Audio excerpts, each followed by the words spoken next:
Hi, my name is Eddie Matthews. I recently finished my PhD in creative writing at Swansea University, and I'm honored to share with you an excerpt from my novel Border Memories.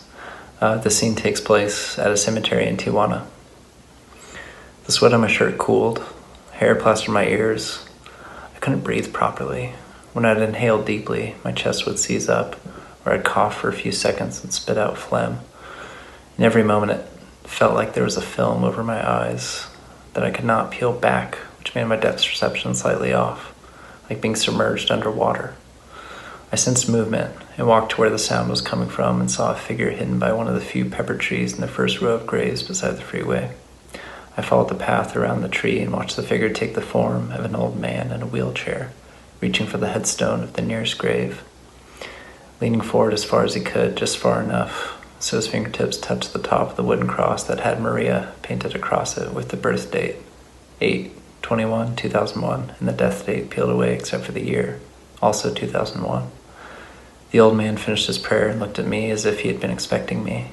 I took the handle of his wheelchair and rolled him to the next grave in the row, where I watched as he leaned forward and touched a headstone.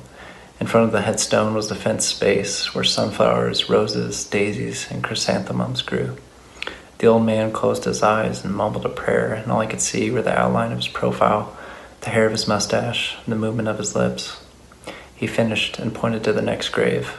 This one had the birth and death as the same date. In front of the headstone was a circle of rocks the length and width of a small child, and inside the circle was a rubber dinosaur, toy car, Mickey Mouse, all bleached from the elements.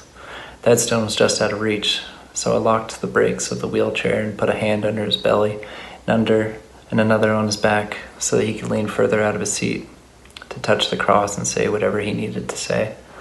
I watched his eyebrows bend with contemplative prayers as he kept going down the line. A grave like a brick pizza oven, a pink cross, a cross with cherubim, one with a wreath, one with a name faded, one with the number 38 and nothing else. "Where am I?" I asked. "A graveyard for orphans," he replied. Thanks for listening.